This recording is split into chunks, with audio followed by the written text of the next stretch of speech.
সমাচার 11-28 পড়ছি আমি। হে পরিশ্রান্ত ভারাক্রান্ত লোক সকল, আমার নিকটে আইসো, আমি তোমাদেরকে বিশ্রাম দেব। আমার জোয়ালি আপনার উপরে তুলিয়া লও এবং আমার কাছে শিক্ষা করো, কেননা আমি মৃদুশীল ও নম্রচিত্ত, তাতে তোমরা আপন আপন প্রাণের জন্য বিশ্রাম পাইবে। কারণ আমার জোয়ালি সহজ ও আমার ভার লঘু। Hallelujah, hallelujah, hallelujah. যে লাস্টে যে লাইনটা রয়েছে লঘু, লঘু কথার অর্থ কি? হালকা, হালকা। হালেলুয়া। আচ্ছা, এই যে এখন আমরা বাক্যটা বললাম, এই পরিশ্রান্ত ভারাক্রান্ত লোক সকল আমার নিকটে আসে, আমি তোমাকে বিশ্রাম দেব। এবার আমরা একটু পুরাতন নিয়মে যাবো। হালেলুয়া। যাদের কাছে মোটা বাইবেল আছে, যিশায়া অধ্যায় 55, এখানে লেখা আছে পরিত্রাণ গ্রহণার্থে নিমন্ত্রণ। হালেলুয়া।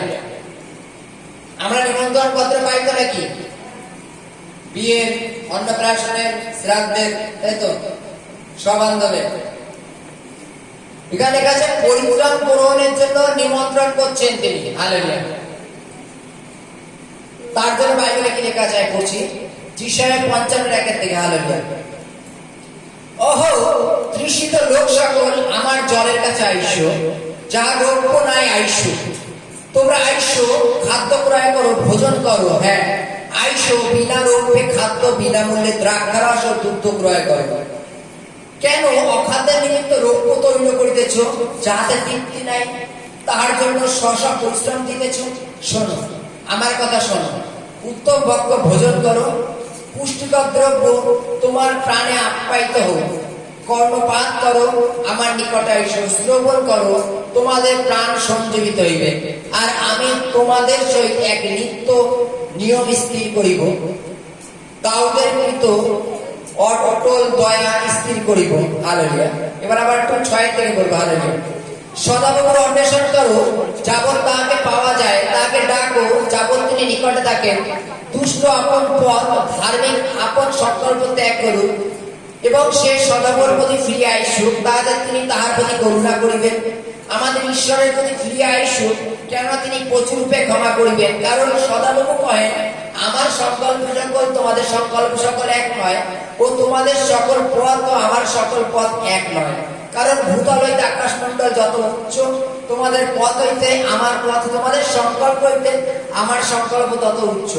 বাস্তবে যেমন বৃষ্টি বা হিম আকাশ হইতে নামিয়া আইসে, আর সে সেখানে ফিরিয়া যায় না, কিন্তু ভূমিতে গিয়ে আর্দ্র হইয়া ফলবতী ও অঙ্কুরিত হয়, ও বপনকারীকে বীজ ও ভক্ষককে ভক্ষ দেয়, আমার মুখ নির্গত বাক্য তেমনি তা নিষ্ফল হইবে না, আমার কাছে ফিরিয়া আসিবে না। Hallelujah, hallelujah.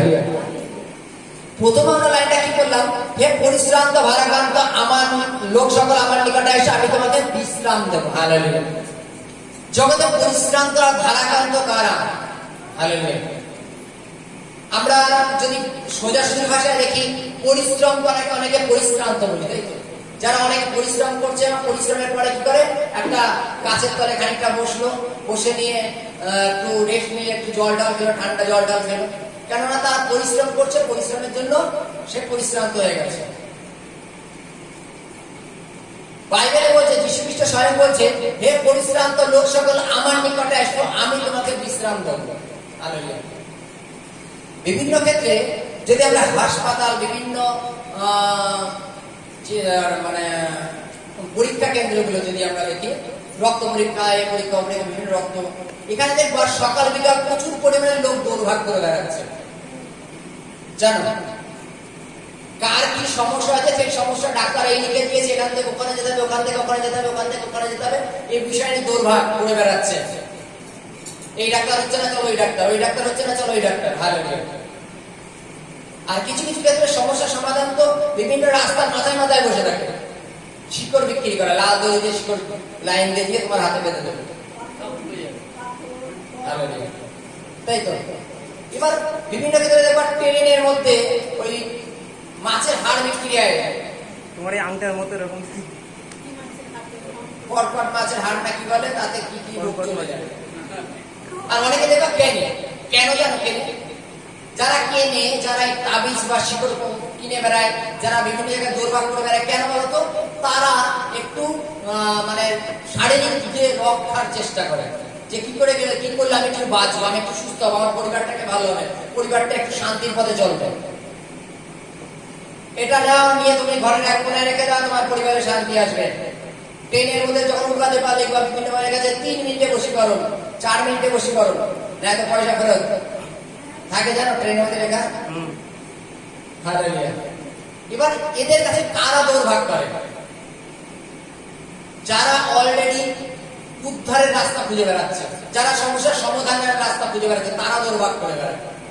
কিন্তু যীশু খ্রিস্ট স্বয়ং বলছে, হে পরিশ্রান্ত ভারাক্রান্ত লোক সকল আমার কাছে আসো, আমি তোমাকে বিশ্রাম দেব। হালেলুয়া।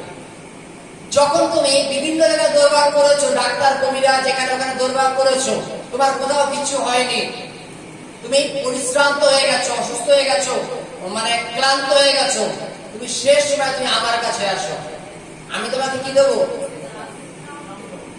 আমি তোমাকে বিশ্রাম দেবো। হালেলুয়া। যে বিশ্রাম দেবে তিনি এমন বিশ্রাম দেবেন যে বিশ্রামের জন্য তোমার আর দৌড়াদৌড়ি করতে হবে না, সমস্ত বিষয় বিশ্রাম।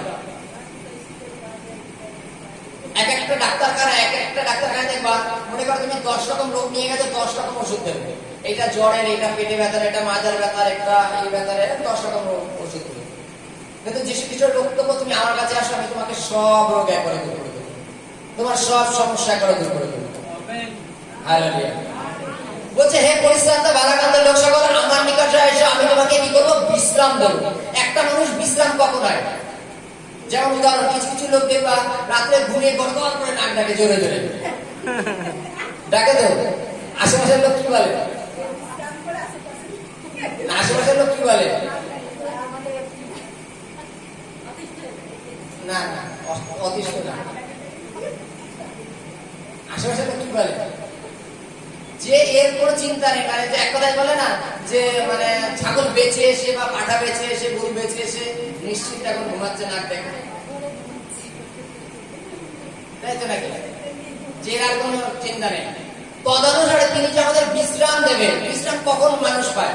মানুষ একটা জায়গায় স্থির হয়ে কখন বসতে পারে? যখন তার আউট কোনো চিন্তা থাকে না, তখন সে বসতে পারে। যদি আউট কোনো চিন্তা থাকে, সে কিন্তু বিশ্রাম স্থির ভাবে থাকে না, থাকে না। তিনি বলছেন, আমার কাছে আসো, আমি তোমাকে বিশ্রাম দেবো। হালেলুয়া। এবং পরে কি বলছে? তোমরা আমার কাছে শিক্ষা গ্রহণ করো, কেননা আমি নম্র আর মৃদুশীল। হালেলুয়া। আমি নম্র আর মৃদুশীল, এবং তুমি কি করো? আমার জোয়ালি বহন করো। তোমার জোয়ালি আমার কাছে দাও, আর আমার জোয়ালি তুমি বহন করো, কেননা আমার জোয়ালি হালকার লোক। হালেলুয়া। বাইবেলে কি বলছে? যে তোমরা আমার কাছে শিক্ষা নাও, আমি নম্র আর মৃদুশীল। সব কাজ গায়ের জোর খাটিয়ে হয় না, হয় যে ব্যক্তি বিশ্বাস করে যে আমাদের মাথার উপরে একজন আছেন, তিনি আছেন ঈশ্বর সদাপ্রভু, আমাদের প্রত্যেকটা ক্ষেত্রে চলার মেন চাবিকাঠি তার কাছে, সে ধন্য ব্যক্তি। হালেলুয়া। সে ধন্য ব্যক্তি, কারণ বাইবেলের কাছে ধন্য সে ব্যক্তি যে সদাপ্রভুতে নির্ভর করে, যে প্রভু আমি এখন যাচ্ছি এই জায়গাটা, এখানে সফল করার মালিক তুমি, আমি কিছু জানি না, আমি কিছু বুঝি না, সমস্ত কাজে তুমি সফল করো, তোমার ইচ্ছা আমার জীবনে সিদ্ধি হোক। যে নির্ভর সদাপ্রভুতে করে সে ধন্য। যীশু খ্রিস্ট বলছে, তুমি আমার কাছে শিক্ষা গ্রহণ করো, কেন আমি নম্র আর মৃদুশীল। একটা জিনিস দেখো, যদি আমরা 15 দিন কোনো বদ লোকের সাথে মেলামেশা করি, দেখো 15 দিন পরে আমার ভাবনা চিন্তা সেই বদ লোকের মতো হয়ে যাবে, হবে না? 15 দিন যদি বদ লোকের সাথে মেলামেশা করি, কথায় কথায় দেখবা টুকটাক খিস্তি তো বেরোবে, কথায় কথায় দেখবা মানে রেগে যাওয়া, মারতে চলে যাওয়া, ক্রোধিত হয়ে যাওয়া, এটা হতেই হবে। আবার যদি আমরা 15 দিন একটা ভালো মানুষের সাথে মিশি, আমার মাইন্ড অলরেডি চেঞ্জ হয়ে যাবে। কেন? যে দেখো একটা জিনিস, যে সব ক্ষেত্রে গায়ের জোর লাগালে চলে না। তার একটা উদাহরণস্বরূপ বলি, মনে করো তুমি খুব ডেঞ্জার, অবশ্যই তুমি রাস্তাতে যাচ্ছ, কোন সাইকেলে দাঁড়িয়ে আছে, পেছন থেকে আরেকটা ছোট একটা বাচ্চা এসে ঝড় করে সাইকেলে তোমাকে মেরে দিল, তোমার সাইকেলটা কিছু ক্ষতি হলো না, উদাহরণস্বরূপ। এবার তুমি কি করছো? সেই বাচ্চাটাকে 2 একটা চড়ও মেরে দিলে, কেন? তুমি তার থেকে বড় পালোয়ার বেশি, তাকে মেরে দিবে। খানিকক্ষণ পরে আর একটা লোক সাইকেল নিয়ে এসে হাট্টা কাট্টা উঁচু লম্বা, মানে গলিয়াতের মতো একজন লোক এসে দিয়ে তোমার পেছনে গুঁতো মেরে দিল, তুমি তারা গায়ে দিয়ে দেখো তো, তখন আমরা কি বলবো? তখন আমরা কি বলবো? যে তোমার বিচার ঈশ্বর করবে, তুমি আমার সাইকেল কেন মারবে? আর এর আগের বিচারটা কে করবে? আমি নিজে করলাম, কারণ তখন আমার গায়ে জোর ছিল। আর এখন যে একজন হাট্টা কাট্টা লোক এসে তখন বলছি কি তোমার বিচার ঈশ্বর করবে, তুমি আমার সাইকেল কেন মারবে? কারণ তখন তার জোর খাটানোর জায়গা নেই, তাই তো? ভালো নেই। বাইরে যীশু খ্রিস্ট বলছেন আমি নম্র আর মৃদুশীল। যে স্যার মারে সেই স্যারের কাছে শিক্ষা নিয়ে একরকম, আর যে স্যার বুঝায় ভালো, খুব শান্তভাবে বুঝায় ভালো, সেই স্যারের কাছে শিক্ষা নেওয়া একরকম। দুই রকম গুণ আলাদা, মানো?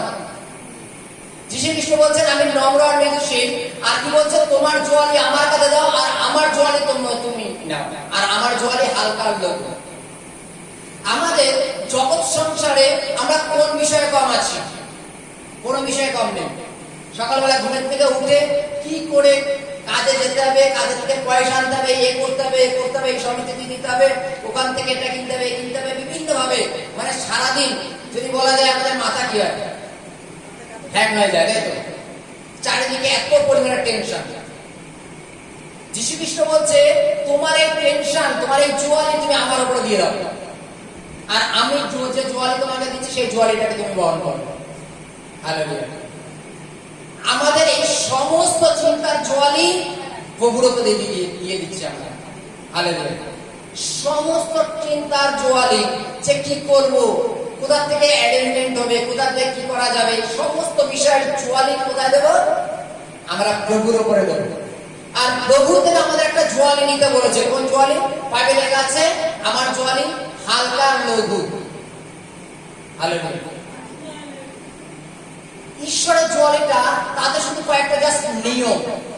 তুমি শুধু আমাকে বিশ্বাস পূর্বক ডাকো, তুমি আমাকে বিশ্বাস করো, তুমি আমার আজ্ঞা সকল পালন করো,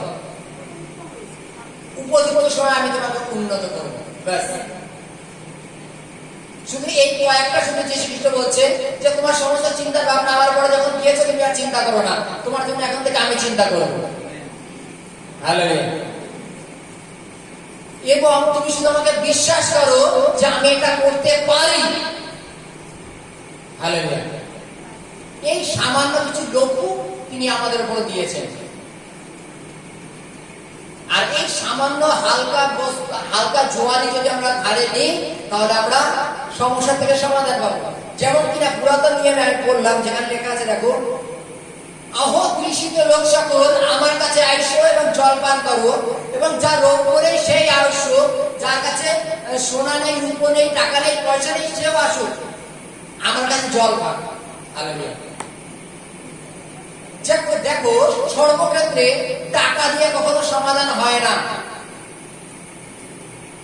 যখন যদি আমরা দেখেছি যে 2000 সালে করোনার সময় যার অনেক টাকা ছিল, মনে করো তার কোটি কোটি টাকা, তুই এক কাজ করবি, রোজ এসে আমাকে একটু স্নান টান করায়, জল টল খাওয়াই, ওষুধ খাওয়াই দিয়ে যাবি, আমি তোর 20,000 টাকা করে মাসে দেবো, যা। বলে আমি তোমাকে ছবই না, ছবো আমি তোমাকে ছবই না। কেন? তার তো পয়সা ছিল, 20,000 30,000 দেবো, যা তুই আমার স্নান টান করবি। সে বলবে আমি ছবই না। যেদিন ছবো সেদিন যদি 80 হলে একটু গাড়ি সামনে বলবে যাওয়া, তুমি কোয়ারেন্টাইনে চলে যাও। হালেলুয়া। বাইবেলে কি বলছে? যীশু খ্রিস্ট বলছে যে যার কাছে পয়সা নেই সেও আমার কাছে আসুক, যার কাছে সোনার রূপ নেই সেও আমার কাছে আসুক। বাইবেলে কি লেখা আছে? 2 লেখা আছে, কেন অখাদ্যের নিমিত্তে রৌপ্য তৌল্য করিতেছ, যাদের তৃপ্তি নাই তার জন্য শশা প্রতিফল দিতেছ। তোমরা যার পিছনে দৌড়ভাগ করে টাকা পয়সা নষ্ট করছো, তার পেছনে কেন সময় নষ্ট করছো? তুমি টাকা পয়সা ধন দৌলত সেখানে দিচ্ছ যেখান থেকে তুমি অনন্ত জীবন কখনো পাবে না। পরে কি লেখা আছে দেখো,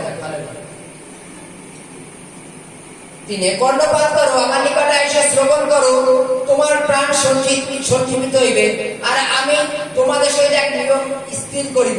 হালেলুয়া। 6 লেখা আছে, সদাগর অন্বেষণ করো, যাবত তাকে পাওয়া যায়, তাকে ডাকো, যাবত তিনি নিকটে থাকেন। দুষ্ট আপন পথ, ধার্মিক আপন সংকল্প ত্যাগ করুক, আর সে সদাগর প্রতি ফিরে আসুন, তাদের তিনি তার প্রতি করুণা করিবেন। তাদের প্রতি, ঈশ্বরের প্রতি ফিরে আসুন, কেননা তিনি প্রচুর রূপে ক্ষমা করিবেন। হালেলুয়া। তিনি ক্ষমাকারী ঈশ্বর, তিনি ক্ষমা করবেন বলছেন। পরের লাইনে লেখা আছে যে আকাশের থেকে বৃষ্টি যেটা নিচে পড়ে, নিচে পড়ার পরে কি হয়, যে সমস্ত গাছে জল প্রয়োজন সেই গাছগুলো জল পায় এবং তাতে ফল ফুল হয়, তাই তো? যীশু খ্রিস্টের বক্তব্য যে আমি মুখ থেকে যে বাক্য বলেছি সেটা তোমার জীবনে যাবে, আর সেটা তোমার জীবনে সফল হবে, তোমার জীবনে ফুল হবে আর ফল হবে, সেটা আমার কাছে ফিরে আসবে।